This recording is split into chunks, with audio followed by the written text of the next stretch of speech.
Okay, welcome guys. October 16, Toronto Tableau user group.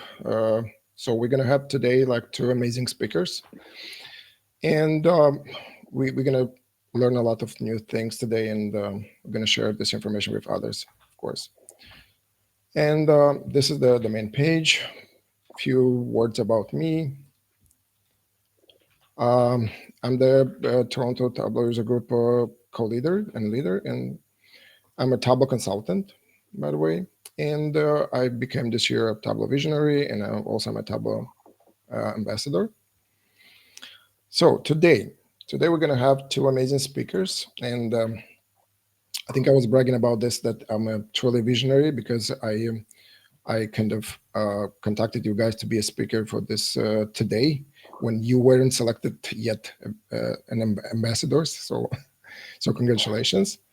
We're going to have today Kirk Munroe. So he's working with as a chief analytic officer at Paint with Data, and he became this year a Tableau DataDev ambassador. So congratulations. So I think you're the number one, like the first one in Canada so far. And of course, Harim Jung. So she's a senior data scientist, and she also became this year a Tableau public ambassador. So congratulations. And okay, so I'm going to introduce shortly Kirk. So again, I mentioned already that Kirk became a DataDev Tableau ambassador this year, and he's working with his company Paint with Data, doing amazing stuff and so on. And Kirk is also known for his data modeling with Tableau book.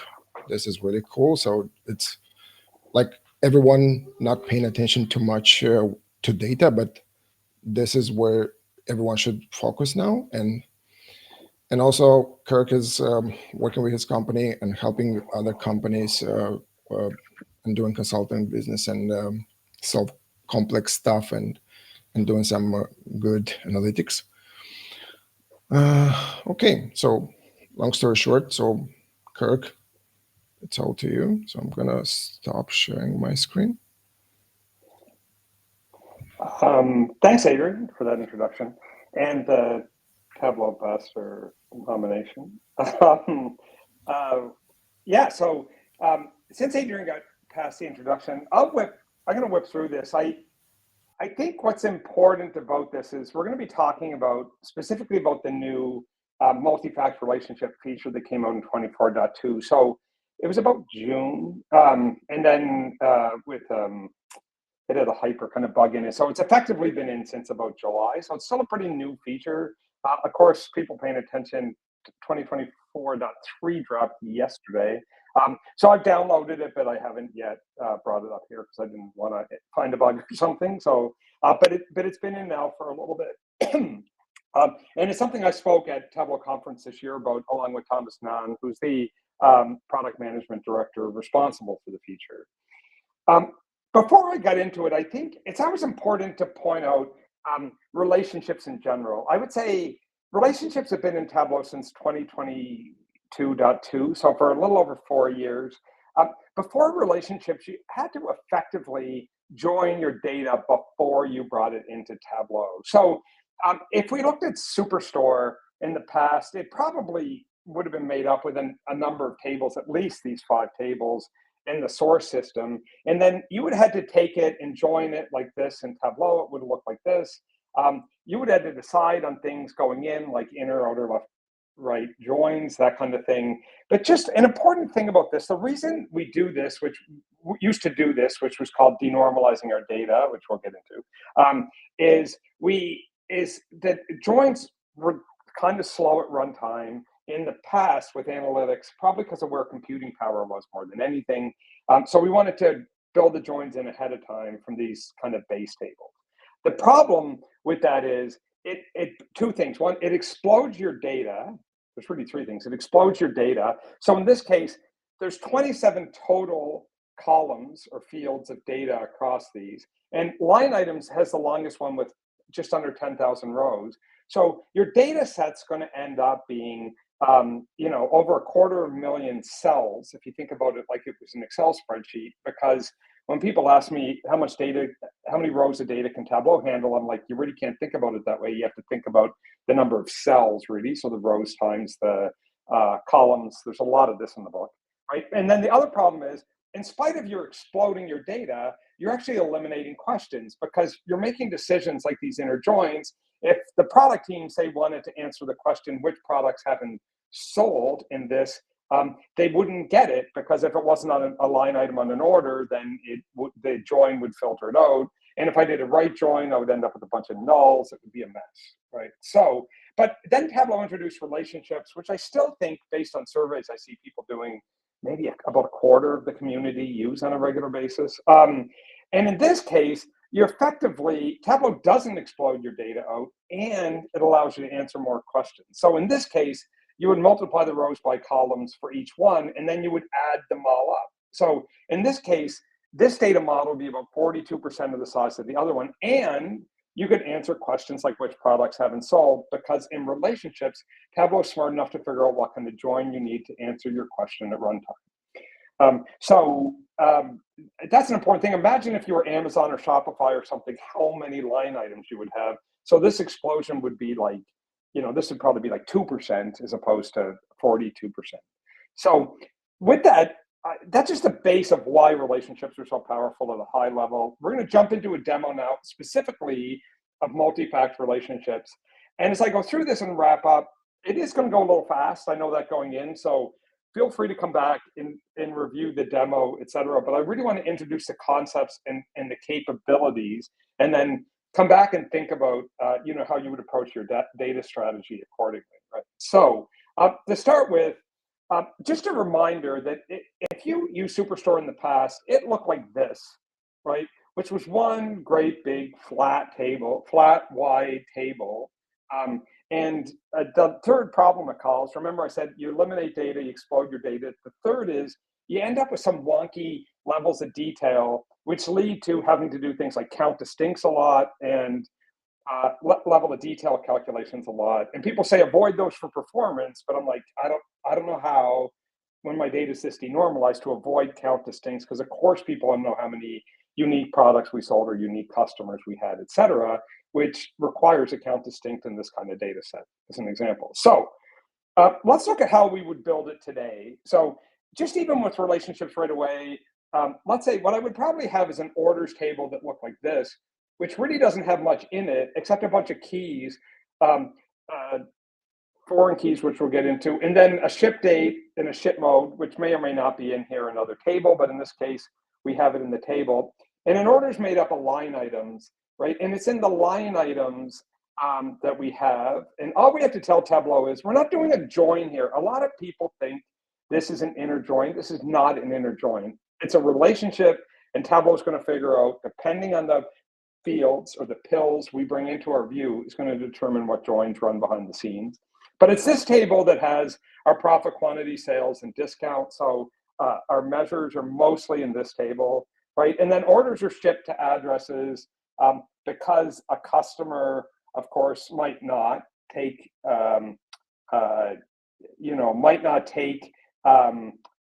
ship it, a customer might ship to like their son or daughter, or friend, or birthday present, or whatever. It doesn't always go to the customer. So in reality, it probably would be linked directly to the order and not the customer, again, how it's done. And we also have a customer. And then the last thing we have is line items.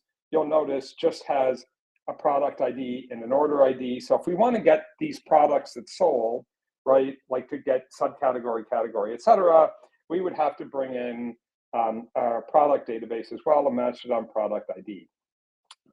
So again, this is just what I showed you before. The first thing I want to show you what I mean by this answer, though, is if I come over here, just what's going on in this relationship right away is if I were to take, say, product ID and bring it in, you'll see we have 10,000, too hard to see down here, but we have 10,000 products, right? I could just quickly do a count to show you we have 10,000 product IDs here, right? But what's neat about this is Tableau's very smart, where if I take in from my line items, I could take in sales or quantity, any one of these measures, And Tableau is going to be smart enough to do a right join on that. So you'll see that this will give us all the products.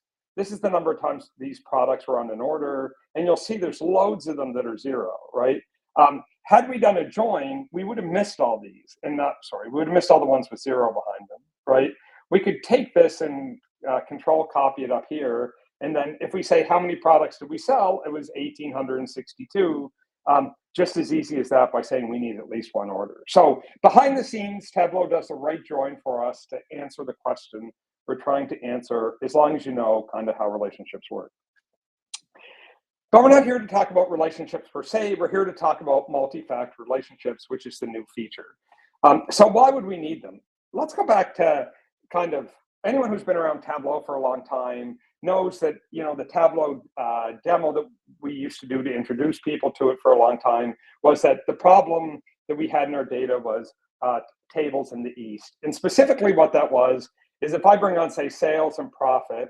So if I do this in Tableau, this is only querying right now the line items table, right? And that shows me all my profit over this entire database and what my sales are. Now, what I could do is I could take subcategory from my product database table here, and I could put subcategory on detail, and I like circles better than, and yeah, actually like it this way a little better. I think it shows better. We'll see that we definitely have a problem with tables where we sell a lot of them. We sell more than an average amount compared to other subcategories of tables, but we lose a lot of money on it. You'll notice Tableau got those from one table, and then it grabbed subcategory from another table, and it did that join for us automatically. We didn't have to pre-calculate that join. And now, remember, it was tables in the East, right? So I could take region, for example, and put it on color, and then Tableau does a query to go get me region, and that works. And we see that it's the East is the worst of all the tables, although tables are kind of bad everywhere. And then the last thing is that the Tableau demo used to end going, and the reason we have a problem is because we discount. So now I put discount on size, and you see our biggest discounts are here, which is tables in the East, tables in Central, tables in the West. Sorry, wasn't that Central? Binders, sorry, binders, tables are here. Again, we could filter on tables, but the point is the demo used to end on, that's why we have a problem with tables is because we're discounting so much. But anyone who's been through any kind of training on how to do proper analysis in general, which I'm sure we all have, it knows that the way you want to get to the bottom of something is you want to ask the 5 why. So usually you have to ask why 5 times to get to an answer, right? Not always, but quite a few. So I want to ask the next why, and the next why that would pop into my head, and there's lots that could be different in yours, is I might want to know if our tables aren't very good products, right? Now, how would I get a proxy for whether our tables are good or not? We might survey on them, but in this case we don't. But we do keep track of support cases, right? So here was the shortcoming of relationships until this new feature came out. Let's say I wanted to know what my support cases were, right? So I have a support cases table, which is great. And I could bring that in and say, well, which customers have done support cases? But support cases have both products and customers on them, right? So let me just complete this relationship for now. Click on the line, and this is basically going to be customer ID, and customer ID is also on our support cases, which is great, but I want to break it down by customer and or product, right? So I go, well, it's also related to this table, so I want to drag that there. I can't do that, right? And I can't drag this here. So this was the old problem, right? I could drag support cases on again here, but that's actually a mess because my query then would be against the different support cases, and it would be almost impossible to make that work. The query would be so harsh, right? So what Tableau did, which is, and people might have, if you follow me on social media, I've been saying this is the biggest feature in Tableau since the actual initial release of Tableau and what it was, because the type of analysis it enables, especially as we go into an AI world. What I want to be able to do in a single data source is say, I want to drop that. You'll notice I dropped it in an area called base tables. Whoops. Okay, base tables here. Let me go back. And then in this base table, now I can share the product. The feature was originally going to be called shared dimensions. And this is why, because base tables can share dimensions. So I can say support cases are related to customer on customer ID, right? And they're also related on a completely different field to the product database table. So in this one, it's product ID to product ID. So now with that, I want to find a ratio of what are my support cases by the number of orders we have. So if I went support case ratio, just quickly do this, I could create a calculated field, for example, called support case ratio. And this support case ratio, what I want to do is I want to count my support case IDs, right? And I want to divide those by the sum of the quantity that's ordered. And just the number's a little bit easier to understand is a ratio times 100. I'll show you what I mean. So this support case ratio is telling us that for every 100 products we sell, we generate 2.5 support cases. If we come back here, that's what Tableau's doing is it's querying this table, right? Our orders, sorry, it's querying our support cases. It's giving us a number. It's independently querying and rolling up our orders table, giving us a number, and then it's dividing that in memory and the view. So anyway, there won't be a quiz on this, but it's pretty smart that there's no way to query those two tables because they have no relationship between each other yet, right? But it can still do that calculation. And the neat thing is we can continue to add tables and that calculation continues to work. I don't have to go back and update that calculation.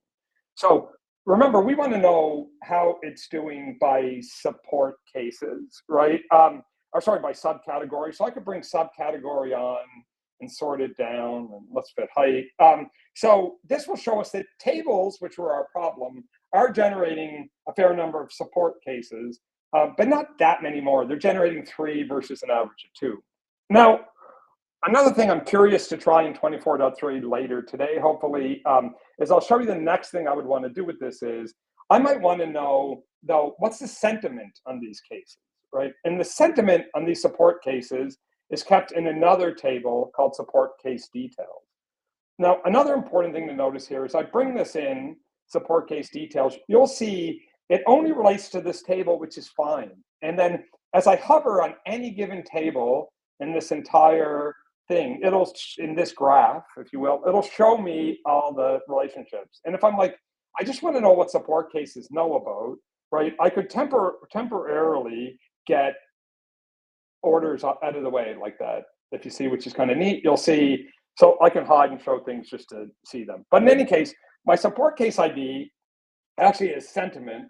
And if we had more time, we even have a subject line, so you could drill into it, even what people are saying, and that query would be very fast. But here's what I want to try in 24.3, because you'll notice if you pay attention, it has a new feature called sensing. I forget what they put in front of the word sensing, which can tell whether or not Tableau can make the join we want it to make ahead of time. So right now, if I were to put sentiment on color, and again, this is 24.2 I'm in, it'll warn me. And why it's basically warning me that it can't do this calculation and why it's important to know your own data is because sentiment doesn't know anything about subcategory and it doesn't know anything about sales.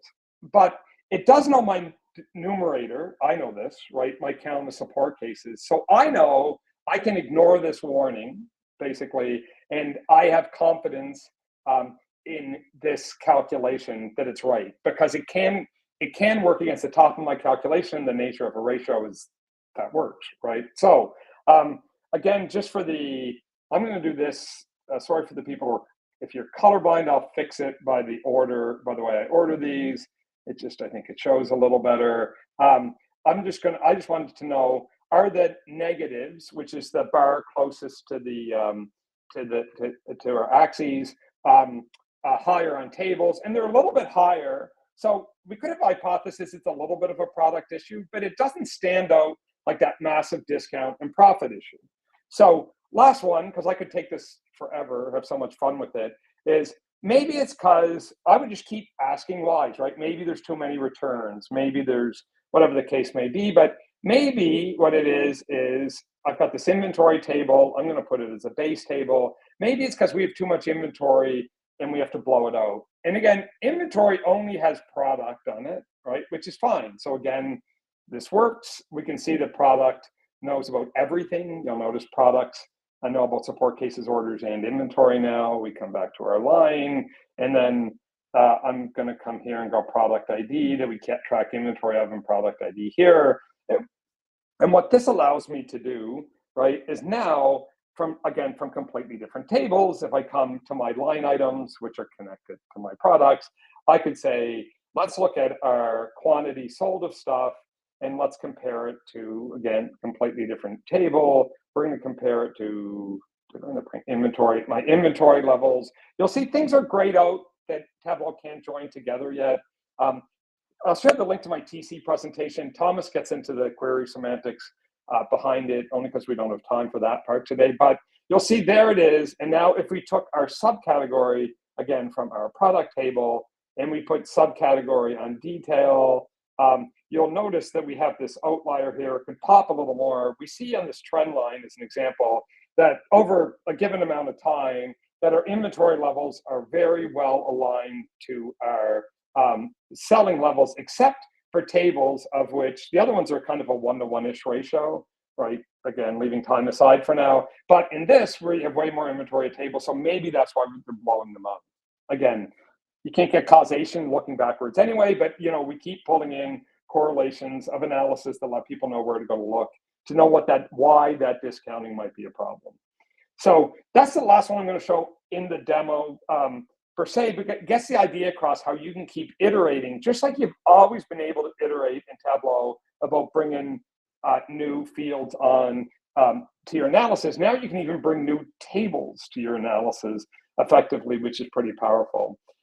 The only two things I wanted to add before we leave the demo, and I've got about 5 minutes of slides to wrap up, is when you do this, you're almost always going to want a date dimension, right? So inventory, I want to bring, my inventory date that it was counted, right? Which hopefully would be every day in this case. But, and then orders, to the order date and the date here, and then this date here. It should say support case date. It's just my bad building of dates in my sample data. The reason you do that is now Tableau will scaffold against that date for you automatically, so you don't have to write complicated calculations like, you don't have to create complicated calculations like to say, if this date equals that date, you can just simply put that on like that, and then I'm just going to go month, and then just to show you that if we bring in our inventory levels, that works, right? And then I can bring in sales from another table, and that works. And I could bring in, support cases and count them, and that works, right? So that's kind of the idea of how it goes together. And then the very last thing is, once we talk about fact versus dimension tables here in a second, you might realize that that order IDs in this case, logically, and this just shows how flexible Tableau is, right? But this is more of a fact table, and ideally you want your fact tables back here, which I'll explain why and what fact tables are. But if you got it wrong, what's great about Tableau is I can even swap that back. I don't know if you saw that. It just says swap with base table, right? So if you think that your model doesn't make as much sense as it could have, I can just swap, and then everything here will still work. Like nothing gets broken. It makes logically a bit more sense this way, is all that I would say. So that's multi-fact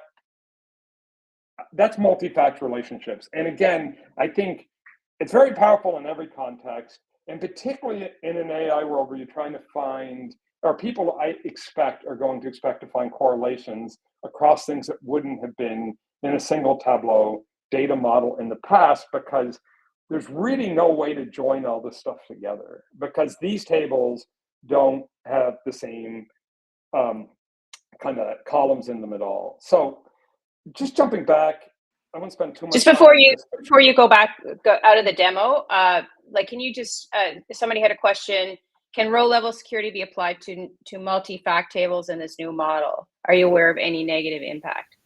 Just in case you needed the demo for that. that would take too long to demo, but let me answer that let's put a pin in it, and I promise to answer it though if we have time. Or we could take it offline because it's not a particularly short answer, but yes, the short answer is when you do row level security, you just need to make sure that whatever you're doing the security on is a forced join at the workbook level effectively. So we could get into that if we have time, but we do that all the time. Right, this is not where I meant to come. So if I flip through here quickly, so it's called multi-fact analysis. So for people who don't have a data warehousing background, what's a fact table? So a fact table typically mostly contains measures, right? Otherwise, it should only have foreign keys. So a foreign key means that it references another table's primary key, which we'll get to, and then the measures in it can be aggregated, usually many different ways, right? It usually records transactions, or it could, if it was very big, you could aggregate your transactions ahead of time, certainly, but fundamentally it's transactions or aggregated transactions. And these tables tend to be narrow, like not a lot of fields, but very long because they're recording all these events that are happening in your business, right? These transactions. Versus a dimension table, which mostly contains descriptive fields, or what Tableau would call dimensions, right? And then otherwise, it typically contains a single primary key. And this primary key is what links it to the foreign key in the fact table, right? And these tend to be relatively short, right? Like no matter what company you are, even if you're Amazon, they have millions of customers, but they have billions of orders, right? So it's almost always going to be short, like significantly shorter than a fact table, at least in a business that's operating well, if you just think that through, right? And then the next thing we have to consider, and Tableau does not force a cardinality, which I think is great, but it's good to think about cardinality, and that's the relationship in terms of number of times, right? So usually this foreign key, say in our sales table, this foreign key hopefully appears many times because it represents a product, specifically the product one, right? Say, because it represents, hopefully a product sells many times, like we can see up here at the top, this one sold 3 different times, right? But it references, that's how you create a relationship to your dimension table, where hopefully the product only shows up once, because that's the whole point of trying to minimize your data and not explode it. So we would call this many, represented as an M, to 1. So the relationship's usually many to 1 from a fact table to a dimension table. Again, Tableau doesn't force this cardinality, but you can set it in the relationship. We talked about denormalized data, but again, just as a reminder, what denormalized data is it increases the amount of data you have, but the idea was, and this again, in times of slower computing and analysis, it made sense because joins were so slow, right? So the idea would be you would run all your joins ahead of time. If you run custom SQL in Tableau, you're always fully denormalizing your data. In other words, that table gets done, or at least within each one, you can, within each table, at least, it would completely fully denormalize it, which I still see a lot. And again, we already talked about the downsides of it. Now, if your data were fully normalized, though, which is the opposite of denormalized, right, the idea of normalizing data is to avoid data duplication at all costs.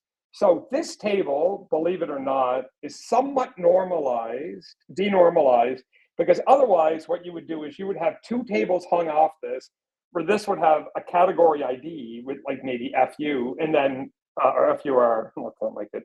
And then that would reference furniture in another table, just so that these fields don't repeat, okay? I wanna get into why you would almost never do that in Tableau. At least I wouldn't recommend going that far, right? So in data warehousing speak, a star schema would be something like we just built. Your fact tables would be at the middle. I'm just pointing this out because if you use Power BI as an example, your data model actually looks kind of like this, right?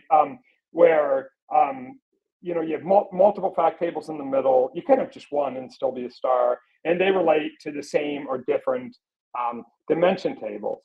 A snowflake schema is more normalized, right? Because these are somewhat denormalized, right? Where you would have that example, the category and subcategory, and things here like addresses, you would have a code and then another table that flew CA to California, etc. So I just want to point all that out because if you have that background, especially, it doesn't map perfectly to Tableau, I think in a good way, because these constructs came out of a time when computing power and the imagination of analytics developers weren't as good as they are today. So in Tableau, it doesn't force you to do any of this stuff.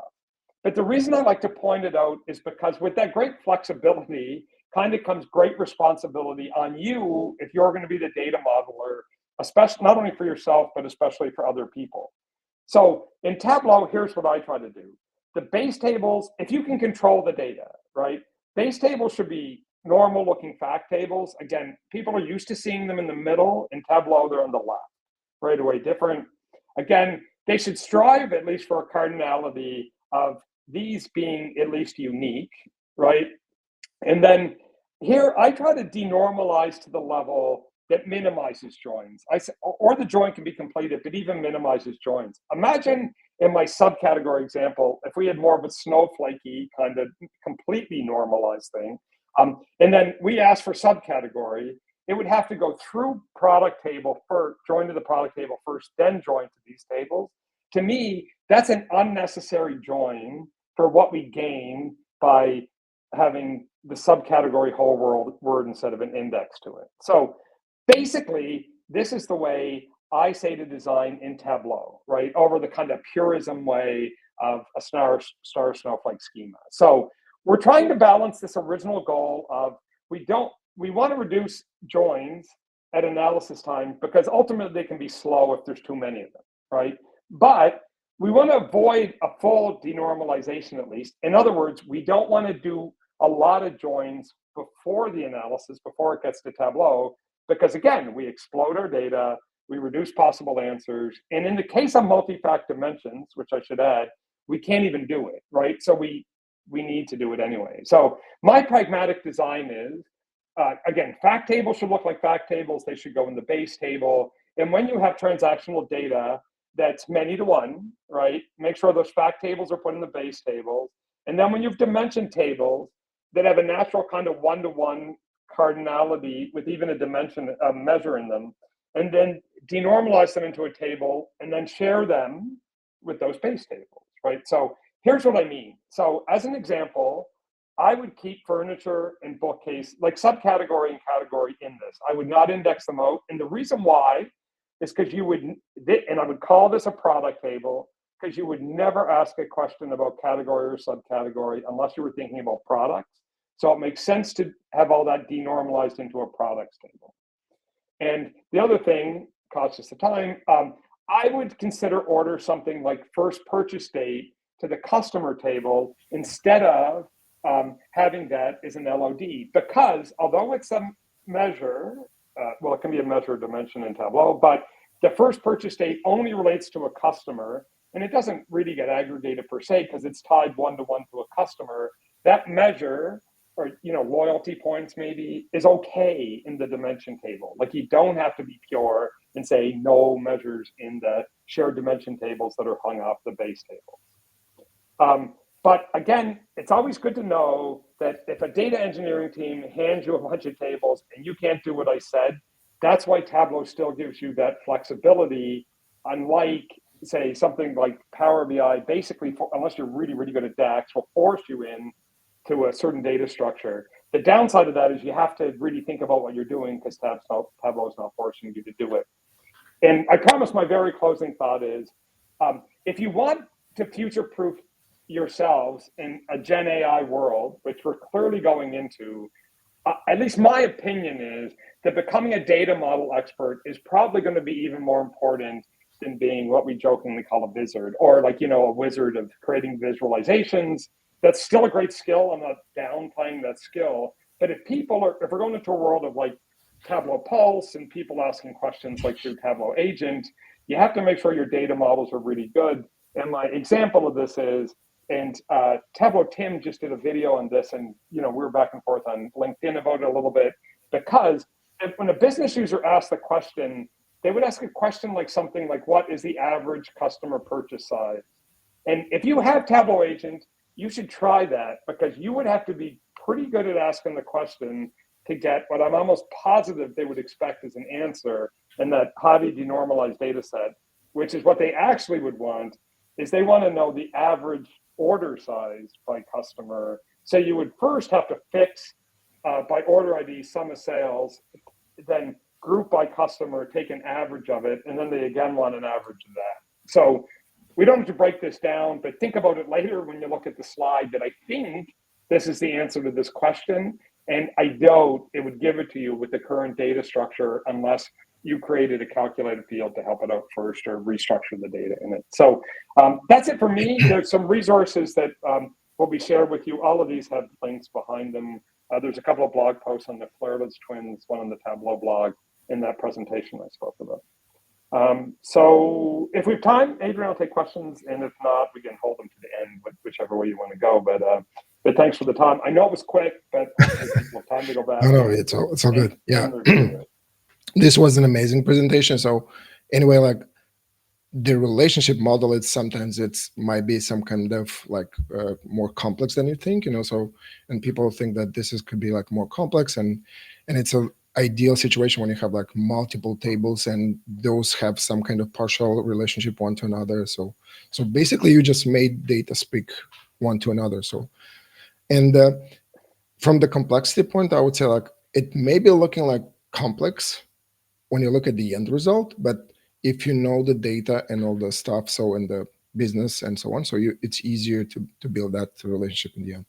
So there's a question about the row level security applied to multiple fact tables in the new model. So yeah.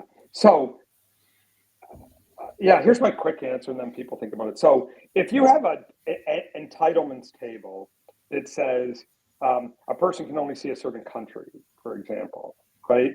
This will still work if you in the view. So now you have to put it in the view instead of in your data model. So you don't do why can't I spit this out? You don't do a data source filter with it like you would in a join. You need to make sure it's in the workbook, right? And then you need to make sure the country is in the view in the workbook, so it forces the join to pick up country, so it limits the user. And then you just can't have someone edit that workbook and pull that out, basically. But it works, and it works way faster than exploding the entitlements table. And so we do this all the time. We have a big Canadian customer that does this in their call center across thousands of agents and millions of calls, and it works like instantaneously that way. Yeah, I mean, from my experience, what I can say about the row level security, so it should be applied to the base table. So basically, it will be like the primary kind of, and if row level security, it's also linked with some kind of field dimension, user list, and so on. So that one should be applied to the primary. And if you're using the new model, so in my understanding is that all these things should be like somehow related in between them, because if it should cascade in the data, and so on. Yeah, you have to make sure you have the things run to do the join. Okay, just last question. So the question is that, can we make an extract from this, and if this would impact somehow the performance?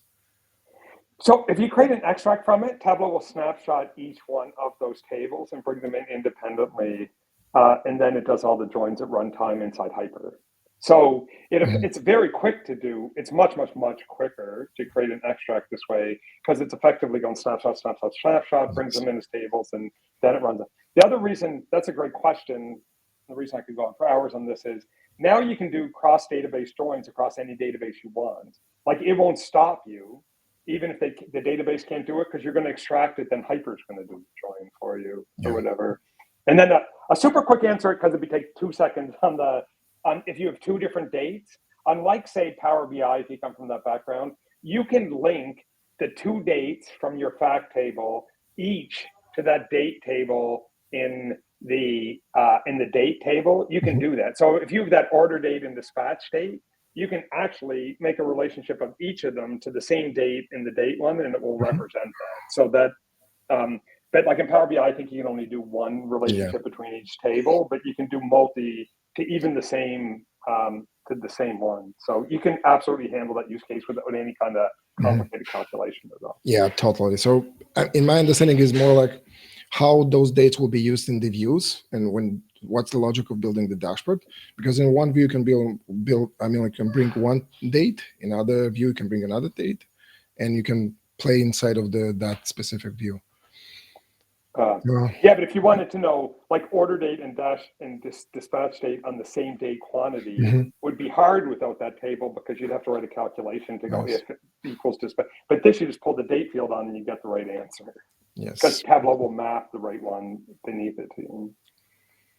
Yeah, I remember when I was learning about this relationship. So my way to go with this was like, okay, I just built like an Excel, like 5-6 different tables, like simple ones with some logic information, because your example is really good, but you're using just only one key, to the relationship. So sometimes you may need to use like 2 or 3 even keys. And in that case, I mean, like a simple example of understanding how this is working, but it's like require like multiple trials, but also it's very logical and intelligent. And you can even do calculations on the relationships if they don't match perfectly and you have to transform. So, okay.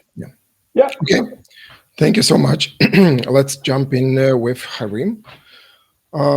Sorry for making you wait. So Harim is a new, fresh Tableau public ambassador.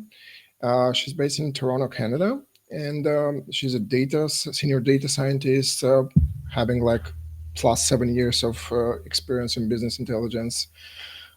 She was speaking this year at the Tableau conference, and she's like really engaged into this public world of climate change and so on. So it's really good and so on. So without further ado, okay, I'm just gonna stop sharing.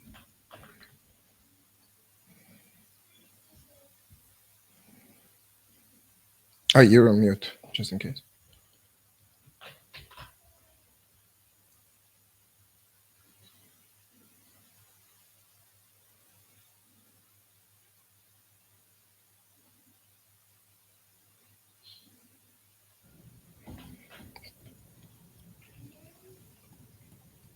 All right, can you hear me? Yep. All right, so I'm going to start it. So thank you for having me here today. Once again, it's really great presentation, Kirk. Thank you so much, Kirk and Adrian. And this is Harim Jung. I'm a newly like allocated like Tableau public ambassador and also a leader and the director of the Visual Climate, the new Tableau community project. So today I want to introduce a new Tableau community project named the Visual Climate, and I want to introduce how the climate change actually can meet the Tableau and what we can actually create it together. All right, so based on my presentation, especially with you today, I will explain my past as a climate data activist, and then why specifically climate data I focus on so many years. And then there's 3 steps I want to introduce, like how to visualize the data set, how to understand the data set, and how to overcome the hurdle, especially inside of the data set, and let you know how to join the community project. So you can actually, after all of this presentation, you will learn what is the important things, what you can actually contribute together, what you will get from this initiative, and how to join the Visual Climate, the new initiatives. All right. So I want to start it as my path. I want to start my past as a climate data activist, because I've started my career as a nuclear engineer like 7 or 8 years ago, and then now I become like a fully working like a data consultant, data specialist, data scientist in any other words, and also I'm really focused in Tableau and also climate actions. So I may guess like half of you might start your career as a data specialist or data engineer or data analyst, but most of you are also starting your career like a data like a background of engineer or data field like HR or like someone like a banking or a finance. But everything is fine for me because we definitely know how to start and where to start a data set. And for my case, it's really interesting a story I really wanted to share with you, because I started my career as a nuclear engineer, and whenever people heard about like, wow, nuclear engineer, it sounds like a million far away from the data activist or data specialist, but it's way similar. if you are into like a research area or research industry, you have to dig in your data set and you have to investigate your data set. And final thing is like you have to write a paper. And the purpose of the writing a paper is not only showing your name on the paper or like a thesis, but you have to convey your message. You have to share your message. You have to share your research to people. And the most important and the most effective way to convey your message is turn the data set, especially the complicated knowledge, into a really meaningful visualization and then let the people capture the eyes and let them understand it really easily. Actually, this is the way how I learned how to visualize the data and how to analyze the data set. While I was working in the nuclear engineer in the renewable energy analyst, and also I worked in the IAEA, the International Atomic Energy Agency, which is like one of like United Nations energy agency, and I got to learn like how to turn the data set into like visualization. So this is like one of the famous like publication among all of the IAEA publication from the 2021 to up till now, because we are the very first and one and only like researchers who really put all of our energy into visualization, not like all of the paper. Of course, paper is really important, but how to make the people really get interested is really important in research area. So that's why how I really got impressed, like, oh, visualization has more than actually what we can actually think and what we can actually expect it. And this is how I actually started and embarked on my like data specialist like career. And then I got a great chance to join the Kirk Canada, especially in here, working in a tech consulting company. And I also pursue my like enthusiasm and passion, especially contributing to the work through Tableau and especially with the climate data set. So this is like my basic background, how I actually could turn into my career into like data analyst. And also this is like what a page of my Tableau public like page. And as you can see, I will share all of the link after the presentation, but you can see most of the series, the visualization I've created is about like a climate change. And I really pursue especially this kind of climate and renewable energy industry. And I really recommend you to focus whatever the domain you are really fascinated, just like keep focusing on and make your own portfolio. So having a great portfolio is really important thing, but I don't want to make anyone or like anybody only focus on like climate change. But if you are really into like climate or like renewable energy, you have me. So you can actually reach out to me and ask me anything, ask me about the data set.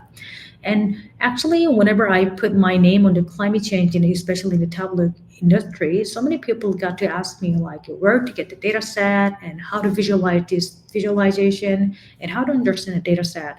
Those are like the main question I've got so many times so far. So that's why I started to launch a new Tableau community project named Visual Climate. So this is quite simple and similar like a Makeover Monday or like a Workout Wednesday. We will just distribute the data set and we will gather the data set and visualize and share together with the people. So on the left side is like my Tableau public, and you can get so many referrals. And within our Visual Climate project, we will replicate the data visualization one by one. So this is one page of the Visual Climate. And yes, and also as a climate activist, I also got so many questions, especially like how to actually visualize the visualization in terms of the climate change industry. So people get really like overwhelmed really easily, especially when the topic is like too wide or like too complicated. So I want to give you a simple example. So normally whenever we think about like a visualization, we can think about the two types of visualization. So the main thing is like a KPI-based business style dashboard, as you can see on the left side, and the other one is like something like a poster style of the visualization. So those are really great in example of how we can actually visualize our data set, but they have like a different purpose. So on the right one, you can see you can capture the message really easily, and you know what it is talking about at one side. So this is about like a COVID-19, one of my favorite like visualization I've created. It really give you a strong message that, oh, based on this like COVID-19, this pandemic period, we got like lots of like risk and we could also overcome the risk together. This is like a core message of this visualization. And the last one is like quite simple. It is about like an ESG dashboard, the environment, social governance data set, especially about the environmental one. So as you can see, this is like quite a big GIF file, but based on something like a similar KPI design, you can see emission, energy wasted, energy like a efficiency ratio. You can choose by your measure, and you can understand how the things are working, especially this dashboard. So I want to tell you, if you have any question, you can actually reach out to me, and we will try to develop this kind of dashboard together with our initiatives. So this is the page of the Visual Climate, the new Tableau community project. It's actually officially launched like last June, so almost like 3 or 4 months old, but we haven't actually like promoted that actively. And then now I decided to actively like promote it actively, that what you can get actually from here. So within this like Visual Climate website, you can go to the chart, you can get the custom chart creator, you can get all of the visualization and data set and everything. So once again, you might wonder like why this person, especially Harim, is always talking about the climate data set, because the climate, most of the people know climate change is really important, but at the same time, it's really hard to understand. But why? So let me gonna tell you why I specifically talk about the climate, because there's the main three problem within this climate data set. Even though the climate change is like a global like issue, one of the gigantic global issue, but still as a data specialist, we are really hard to get this data set, because itself is too hard to understand it. We understand climate change's issue, but it's really complicated, and it including like a complex variable, something like I don't know what is like nitrogen oxygen, or I don't know what is like energy efficiency, how to calculate it. And the other second reason is it is too expensive and limited. We know that data set is really important, but we don't know where to get it. Even though there's a great distributor like our World in Data and the other organization, but still not many people doesn't know where to get the data set.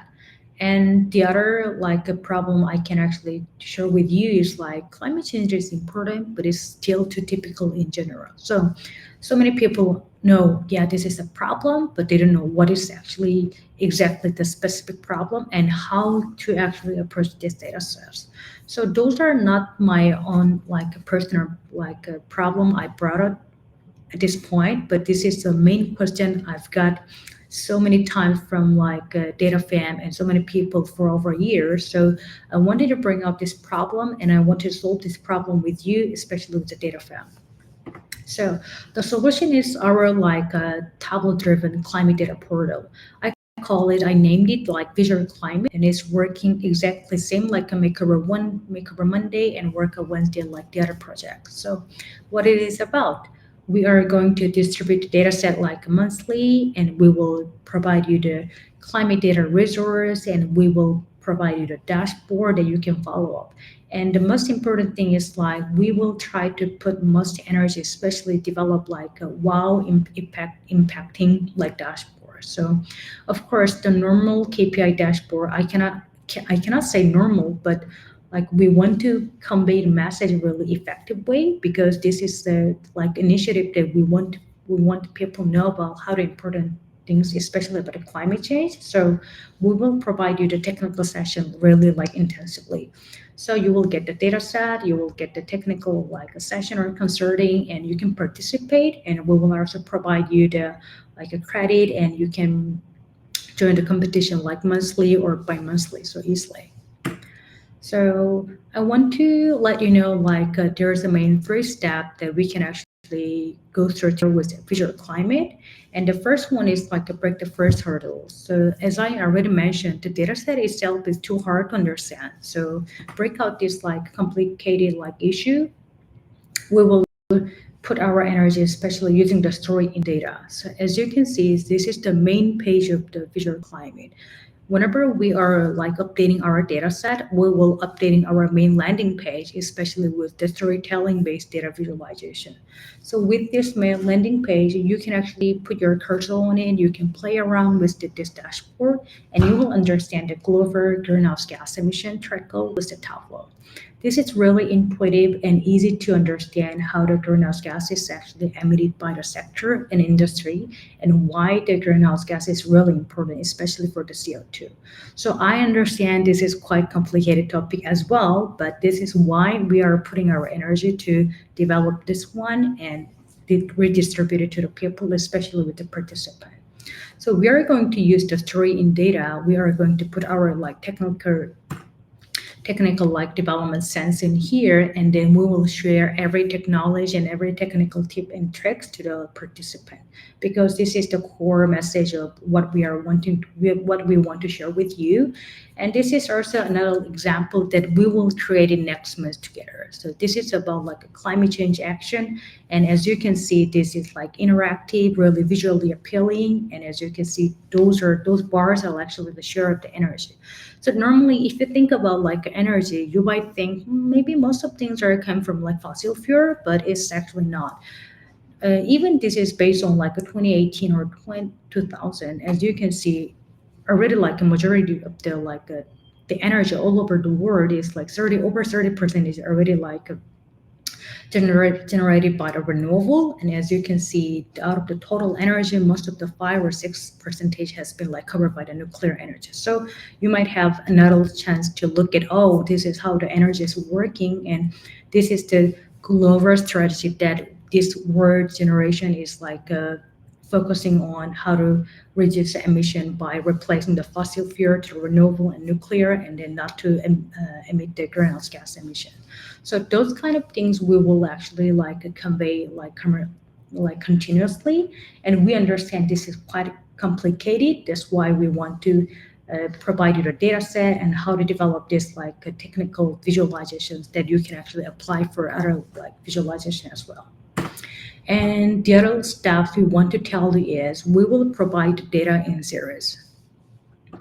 As I mentioned, like this data source is quite expensive and quite limited. So even you get a chance to learn about like where to get the climate change data set, especially with the CO2, you might be lost again because you don't know where to get the data set. And this is not a negative things at all, but normally the high level of data set is actually distributed like from different organizations. So we understand this is a kind of the like a variable to the people who want to get the data set. So we will distribute the data set from our end. It never means we have a credit, but we will gather the resource and redistribute it per the topic. So for instance, if you are actually want to know about like a quality education, or if you want to about like a gender equality, we will get the data set and then reprioritize and then save it to our repository, so you can actually get the data set so easily. So for instance, this is our like visual climate website, and if you click like for instance like climate action, then you will get to this climate change related data series like pages. So you don't have to worry about where to get the data set, and those data set will have all of the information and explanation and how the data fields are working, and we will provide you all of the data story in a sense. And also the last steps. So we will also provide the data in scenario. What it means. We already mentioned the climate data is really hard to understand and expensive and are limited to get the source. And at the same time, it is really hard to understand itself. We normally like get stuck in the jargon like a climate change is only related to the CO2, or we are really in danger only of the temperature, but it's not. There are so many so many factors and variables we need to think about it, and we can actually think about the correlation in between climate and the other factors. So we want to convey this message, we want to convey this like effect based on our data set. So we are providing our like custom chart creator. The meaning of the custom chart creator is really simple.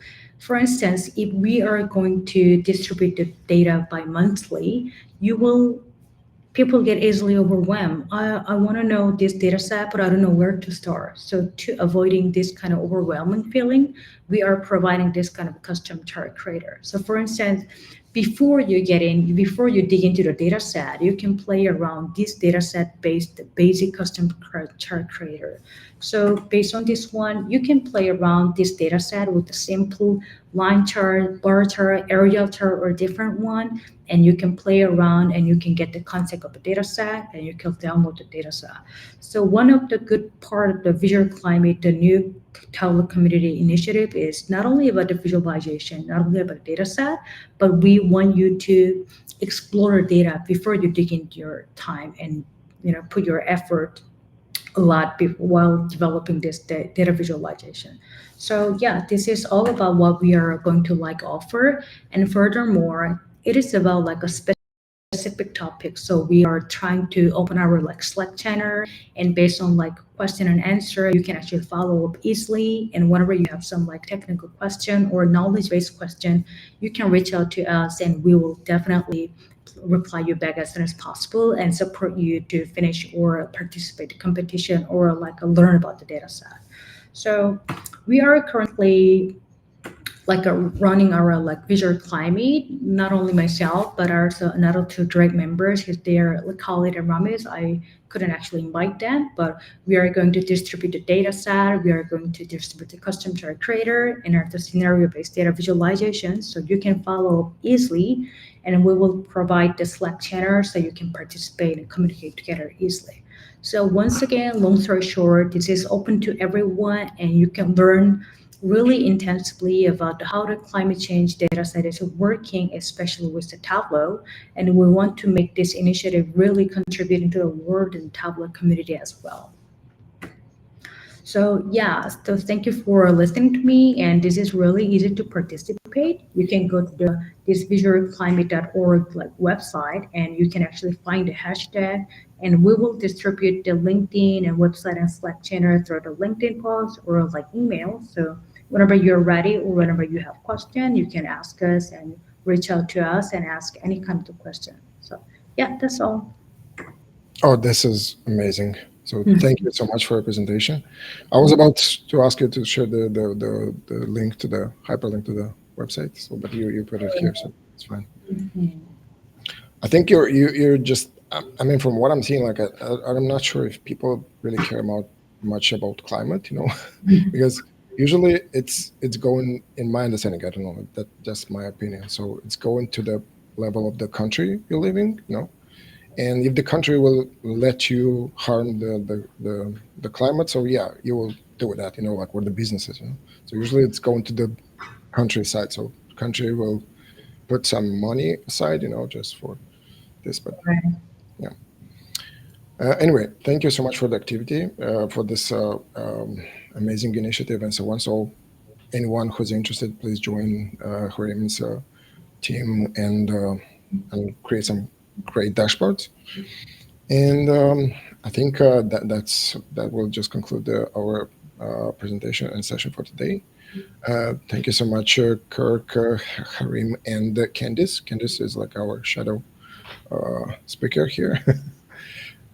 So thank you so much for joining. Yeah, and yeah, so thank you so much and have a good day.